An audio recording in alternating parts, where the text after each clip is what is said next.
রাসূল বলেন, তুমি তোমার মাতা-পিতার হক যদি আদায় করতে চাও, তাহলে তোমার মাতা-পিতার যারা নাকি আত্মীয়, তার প্রতিবেশী এবং তাদের সহকর্মী, সহপাঠী, যাদের সাথে তার ভালোবাসা ছিল, হৃদ্যতা ছিল, ওই মানুষগুলোর সাথে ভালো ব্যবহার। এই ব্যক্তির বাবার সাথে আমার বাবার একটা বন্ধুত্ব ছিল, সেই বন্ধুত্বের খাতিরে আমি এই ব্যক্তিকে এত খুশি করেছি। তাই কারো মাথা পিতা যদি ইন্তেকাল করে, তাহলে ওই মাথা পিতার যেগুলো বন্ধু থাকবে, ওই বন্ধুগুলো ভালো ব্যবহার করার সঙ্গে দিতেন। তাই আমরা আমাদের মাথা পিতা যখন আমাদেরকে ছেড়ে চলে যায়, তখন যে হকগুলি রয়েছে, ওই হকগুলি কিছু পয়সা খরচ করা করতে হয়, আর কিছু তোমার মাত্রাদের পেছনে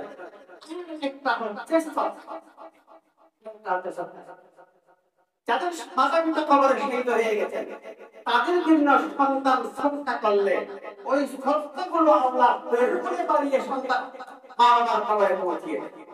আপনি এটা দান করেন, মানুষকে নিদান করেন, কেউ আপনাকে জাকাত পাতলা দিয়ে দেন না, তখন আপনি ওই মানুষগুলো যখন আপনার কাছে আসবে, তখন দান করার সময় মা বাবার কথা খেয়াল করবেন। এমনকি একটা মুরগি ক্রয় করলে ঘরের মাঝে আপনি চিন্তা করবেন যে আমার মুরগিটা ক্রয় করেছি আমার মাতা পিতাদের ইচ্ছারে সবার জন্য, খাবেন আপনি, আপনার পরিবার পরিজন, সন্তান সন্তানাদি, কিন্তু ওই সবগুলো মা বাবার করে চলে। এমনকি কেউ যদি নফল নামাজ পড়ে, আমি নফল নামাজ পড়লাম নিজের জন্য, কিন্তু নিয়ত করলাম আমার এই নফল নামাজের সওয়াব করে আমার বাবার কবরে চলে যায়, তাহলে আল্লাহ তাআলা পৌঁছিয়ে দেবেন। করে দিন ওয়ালিল মুমিনিন, এবং সমস্ত মুমিনকে আপনি ক্ষমা করে দিন। ইয়াউমা ইয়াকুমুল হিসাব, যেদিন আমাদেরকে আল্লাহ তাআলার দরবারে হিসাবের জন্য দাঁড়াতে হবে। অর্থাৎ যেদিন কিয়ামতের দিন আমাদেরকে আল্লাহর দরবারে হিসাবের জন্য দাঁড়াতে হবে, সেই দিন আমাকেও ক্ষমা করে দিন, আমার মাতা পিতাকেও ক্ষমা করে দিন, এবং সমস্ত মুমিনকেও আল্লাহ ক্ষমা করেন। তাহলে এই আয়াতের মধ্যেও আল্লাহ তাআলা মাতা পিতার জন্য দোয়া করার কথা বলা হয়েছে, মাথা চাওয়ার কথা বলা হয়েছে। তারা আমাদের যাদের মাতা পিতা কি জানে, তাদের হক আমরা কিভাবে আদায় করব, একবারে শরীয়ত কি বলে। হযরত আবু হুরায়রা রাদিয়াল্লাহু তাআলা থেকে হাদিস, যে হাদিসের মধ্যে হযরত আবু হুরায়রা রাদিয়াল্লাহু তাআলা বলেন, জামাতাল ইনসান ইন কাতান মুহাম্মাদুহু ইল্লা মিন সালাস, অর্থাৎ মানুষ যখন মারা যায় তখন তার সমস্ত আমল বন্ধ হয়ে যায়, ইল্লা মিন সালাস, তিনটি আমল তার কখনো বন্ধ হয় না, সেটা সব সময় জারি থাকে, সব সময়। এক নম্বর কি, রাসূল আকরাম সাল্লাল্লাহু আলাইহি ওয়াসাল্লাম বলেন, ইল্লা মিন সাদাকাতিন জারিয়া, একটা হচ্ছে সদকায়ে জারিয়া। সদকায়ে জারিয়া যে সদকা নিজের মাতা পিতার জন্য নিজে পৃথিবীতে জীবদ্দশায় থাকা অবস্থায় নিজে করে গেছে, অথবা নিজের মাতা পিতার জন্য সন্তান করেছেন, নিজের মাতা পিতার জন্য সন্তান করেছেন, ওই রকম সদকায়ে জারিয়া। সদকায়ে জারিয়া কাকে বলে? যার মূল বৈশিষ্ট্য অবশিষ্ট থেকে মানুষের জন্য ফায়দা হয়, মানুষের উপকার হয়, মানুষের কল্যাণ হয়। আপনি একটা টিউবওয়েল বসিয়ে দিলেন, একটা নলকূপ বসিয়ে দিলেন, একটা পুকুর খনন করে দিলেন, একটা কূপ খনন করে দিলেন, এভাবে এই জিনিসগুলো যখন আপনি করবেন, ওইগুলো যতদিন থাকবে, এর থেকে মানুষ উপকার লাভ করবে, ততদিন পর্যন্ত ওই ব্যক্তির কবরে সওয়াব পৌঁছবে। 2 নম্বর হচ্ছে এভাবে খেদমত করলে। 3 নম্বর যে বিষয়টা আমি বলতে চাইলাম, এটা হচ্ছে আওয়ালাদিন সালেহ ইয়াদু, এবং নেককার সন্তান যদি পৃথিবীতে রেখে যায়, ওই নেককার সন্তান যখন ইয়াদু আল্লাহ নিজের বাবার জন্য, মায়ের জন্য দোয়া করে, তখন আল্লাহ তাআলা ওই বাবা মায়ের কবরে সন্তানের দোয়াগুলি পৌঁছে। তাহলে আমরা যে সন্তানগুলো রয়েছে, আমাদের দায়িত্ব হচ্ছে, আমাদের পিতামাতা আমাদেরকে ছেড়ে চলে গিয়েছে, এরা আমাদের পাশে নেই, কবরের বাসিন্দা হয়ে গেছেন অথবা পৃথিবীতে কেউ জীবিত আছেন, এদের জন্য সর্ব অবস্থায় আমাদেরকে দোয়া করা। দোয়াটা কোরআনে কারীমের মধ্যে আল্লাহ তাআলা শিখিয়ে দিয়েছেন। একটা দোয়া হচ্ছে রব্বি রহমহুমা কামা রাব্বায়ানি সগীরা, কত সুন্দর দোয়া। আরেকটা হচ্ছে রব্বি গফিরলি, হে আল্লাহ আমাকে ক্ষমা করে দিন, আমাকে ক্ষমা করে দিন। ওই ওয়ালিদাইয়া, আমার মা বাবাকে ক্ষমা করে দিন। ওলিল মুমিনিন, সমস্ত মুমিনকে আপনি ক্ষমা করে দিন। তাহলে আমাদের দায়িত্ব হবে মা বাবার জন্য দোয়া। হাদিসের মধ্যে আছে রাসূল আকরাম সাল্লাল্লাহু আলাইহি ওয়াসাল্লাম বলেন, মা বাবা যখন তাদের আমলনামা দেখবে তখন বলবে যে আমরা পৃথিবীতে তো অত আমল করি নাই, আজকে আমার আমলের মধ্যে এত আধিক্য কেন? তখন তাদেরকে বলা হবে আপনি সন্তান রেখে এসেছেন, ওই সন্তান আপনার জন্য দোয়া করে। ওই সন্তান যখন আপনার জন্য দোয়া করে তখন আল্লাহ তাআলা সন্তানের দোয়াগুলি সোয়াবের আকারে, পুণ্যের আকারে আপনার কবরে পৌঁছে। দ্বিতীয় নম্বর হচ্ছে মাগফিরাতের জন্য দোয়া করা। মাগফিরাত মানে ক্ষমা। বাবা মায়ের জন্য, নিজের আপন পিতা মাতার জন্য ক্ষমা প্রার্থনা করা, আল্লাহর দরবারে ক্ষমা চাওয়া। দুই নম্বর, এই পৃথিবীতে থাকা অবস্থায় কেউ ঋণী না, কেউ ঋণ করে নাই এটা বলতে পারবে না, খুব কমই মানুষ বলতে পারবে। আমাদের চলার পথে আমরা আকস্মিক মৃত্যুবরণ করি, অথবা কেউ মৃত্যুবরণ করলে তার অনেক ঋণ থেকে যায়।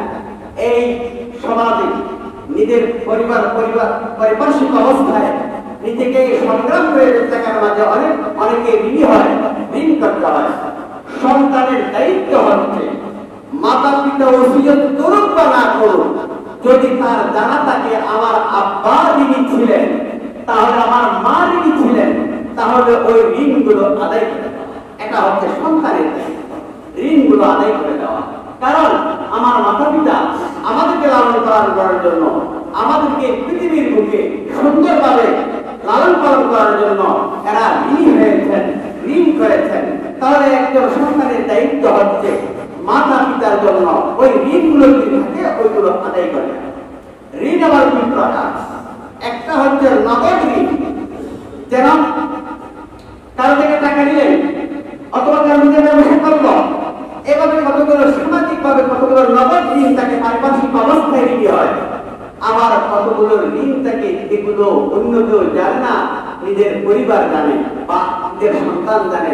বাবার কাপ্পারা কিছু কাপ্পারা আছে, হয়তো ফসলের কাপ্পারা আছে, অথবা অন্য কোনো কাপ্পারা আছে, যে কাপ্পারা গুলো বাবা জীবদ্দশা আদায় করে যেতে পারেন নাই। তাহলে আমার দায়িত্ব হচ্ছে, সন্তানের দায়িত্ব হচ্ছে আমি যতটুকু পারি আমার আব্বার ওই কাপ্পারা গুলো, ওইগুলো ঋণগুলো আদায় করে। এরপরে হযরত আব্দুল্লাহ ইবনে ওমর রাদিয়াল্লাহু তাআলা আনহু, তিনি ছিলেন হযরত ওমর ফারুক রাদিয়াল্লাহু তাআলা আনহুর সন্তান। আব্দুল্লাহ ইবনে ওমর রাদিয়াল্লাহু তাআলা আনহু একদিন দেখলেন, এক আবু উমামা রাদিয়াল্লাহু তাআলা আনহু বর্ণনা করেন যে আমি দেখলাম আব্দুল্লাহ ইবনে ওমর রাদিয়াল্লাহু তাআলা আনহু একজন গ্রাম্য মানুষ তার কাছে আসলো, বেদুইন, এটাকে বেদুইন বলা হয়। ওই গ্রাম্য বেদুইন ব্যক্তি যখন আসলো, হযরত আব্দুল্লাহ ইবনে ওমর রাদিয়াল্লাহু তাআলা আনহু তার অত্যন্ত খেতির যত্ন করলেন এবং তাকে নিজের ওঠের পাশে বসালেন এবং সাথে আব্দুল্লাহ ইবনে ওমর রাদিয়াল্লাহু তাআলা আনহু পাগড়িটি খুলে ওই বেদুইনের মাথায় বেঁধে দিলেন। এটা অত্যন্ত সম্মানের বিষয়। আবু উমামা রাদিয়াল্লাহু তাআলা আনহু বললেন, হে আব্দুল্লাহ ইবনে ওমর, একজন বেদুইন ব্যক্তি তো সামান্য ব্যাপারে সে খুশি হয়ে যায়, আপনি অত কিছু করার কি দরকার ছিল এর সাথে? আব্দুল্লাহ ইবনে ওমর রাদিয়াল্লাহু তাআলা আনহু জবাব দিয়েছিলেন যে আমি করেছি ওই জন্য, আমি শুনেছি রাসূল আকরাম সাল্লাল্লাহু আলাইহি ওয়াসাল্লামের জবান মুবারক আমি শুনেছি, রাসূল বলেন তুমি তোমার মাতা পিতার হক যদি আদায় করতে চাও তাহলে তোমার মাতা পিতার যারা নাকি আত্মীয় এবং তার প্রতিবেশী এবং তাদের সহকর্মী, সহযোগী, সহপাঠী, সহমৈত্রী, যাদের সাথে তার উঠা ছিল, ভালোবাসা ছিল, হৃদ্যতা ছিল, ওই মানুষগুলোর সাথে ভালো ব্যবহার। এই ব্যক্তির বাবার সাথে আমার বাবার একটা বন্ধুত্ব ছিল, সেই বন্ধুত্বের খাতিরে আমি এই বেদুইনকে এত খুশি করেছি। তাই কারো মাথা পিতা যদি ইন্তেকাল করেন তাহলে ওই মাথা পিতার যেগুলো